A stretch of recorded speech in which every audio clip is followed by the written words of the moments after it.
ანი არის ერთადერთი ბავშვი პირველ კლასში და სწავლა უწევს მესამე კლასელებთან.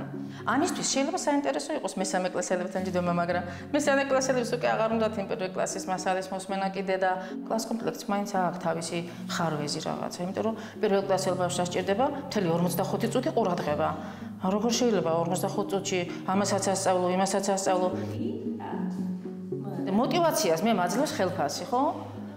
ხო და ახლა კლას კომპლექტში რო ხარ ერთი კლასი დაკარგულია პრინციპში და სამასწავლებელს აქვს გაყოფილი ეს ერთი კლასი.